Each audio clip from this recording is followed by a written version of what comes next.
One of our top stories, because everyone was predicting, weren't they, a Conservative win? Looked that way 24 hours ago, that's for sure. But Labour just scraped by with a majority of 323 votes. We're talking the Batley and Spen by-election. Well, it's fair to say that it has been a really interesting night, because the Labour Party, while managing to hold on with essentially a little bit, a little bit of a majority, massively slashed though from what they got 2 years ago and certainly 4 years ago. Really interestingly, of course, what the impact it's been had on that, and we're going to have to see whether this gives Keir Starmer the breathing space that he needs. Well, our political correspondent Tom Harwood, who's been in Batley, was telling us earlier that the topic of Matt Hancock did come up on the doorstep. So how much has that had an impact on the results? Delighted to say the Conservative Party co-chairman Amanda Milling joins us now. A very good morning to you this morning, Amanda. First of all, a bit of a mess for you guys this morning. Expected that you potentially were going to win this. I think there was an expectation that within the Conservative Party that you were going to win, and yet you've lost because of a scandal and a lack of a ground operation. So look, it is a very disappointing result, but it was always going to be a huge challenge. And first of all, I would actually like to pay tribute to Ryan Stevenson, who's worked so hard, day in, day out, talking to voters on the doorstep. I'd like to congratulate Kim too. But, we are a party who have been in government for 11 years. Governing parties don't win by-elections. And quite frankly, the idea that we came so close, just over 300 votes from winning it, is extraordinary in itself. You say it's extraordinary, but at the end of the day, I mean, Matt Hancock seems to have come up on the doorstep. You won, or you lost by 323 votes. I mean, it is entirely possible that scandal cost you this seat. Look, there were lots of different issues that came up on the doorstep, but let's be really clear here. I don't think Labour should be celebrating that much. We ran them really, really tight in this by-election. These types of seats, at this point in the electoral cycle, they should be winning with big, big wins. And I have to say, what I also find extraordinary is the fact that the Labour Party dialed down their Labour branding and didn't involve their Labour leader in the campaign. So they've also got quite a lot of questions to answer. Well, I mean, that's questions for the Labour Party. You're there representing the Conservative Party. I mean, how much of an impact do you think Matt Hancock had, that the scandal involving him? Look, there were lots of issues which came up on the doorstep. But this goes back to the fact that governing parties don't win by-elections, let alone gain by-elections. This was always going to be a very, very tough election for us. Despite what people were saying in kind of the predictions, there was only one vote that mattered. That was a vote that happened yesterday. And we ran Labour incredibly close. Say that, but I mean, I keep coming back to this because I do think it was crucial. I mean, in retrospect, the Prime Minister should have taken a tough line. It is clear that this issue with Matt Hancock did cut through with voters. And the Prime Minister really, in the end, should have sacked him.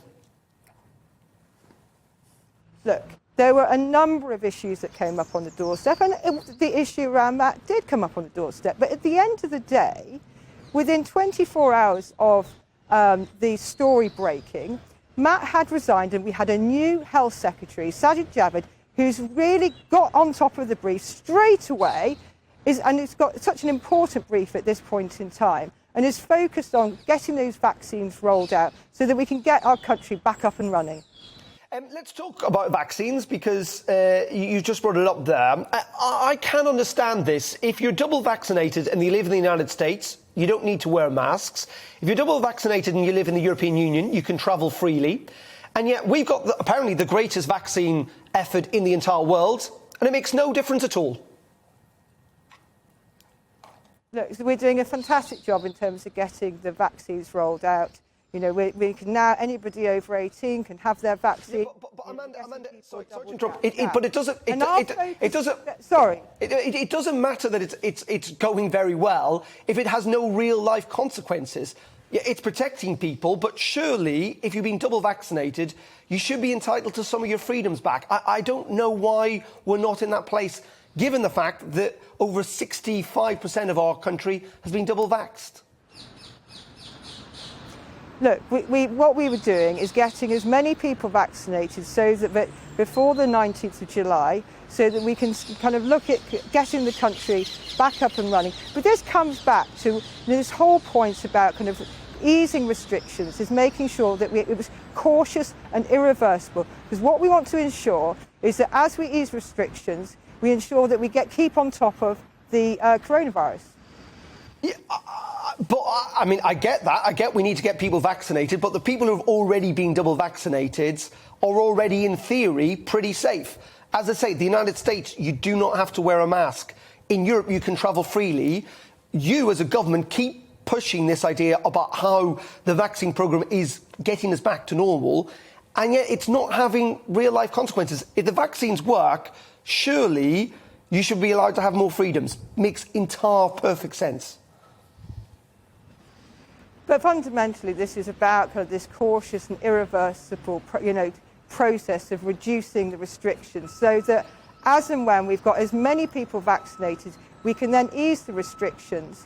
And throughout this, we've been following the science and the medical advice. And what we need to focus on now is ensuring that over the coming weeks we get more people having their vaccine, both their first vaccine and the second vaccine, so that we can get life back to normal. You say getting life back to normal, and we hope that will happen on the 19th. Are you clear, though, that when you say getting life back to normal, by the sounds of things, that doesn't sound like it's actually going to happen on the 19th, that some restrictions will stay in place?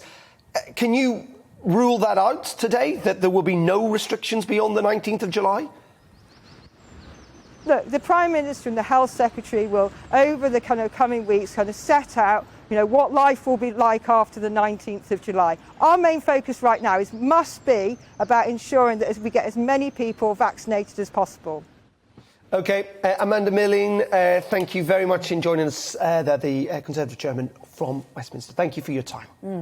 Also, I just want to add, it is immensely frustrating, I think, that if you have been double vaccinated, that you're not entitled to lots of the other freedoms that other people in the United States or Europe are enjoying. Well, no, that's right. You're absolutely right. And also, we were just saying, as Angela Merkel's here, her last trip to the UK as the German Chancellor. Obviously, that's very much on the agenda to talk about.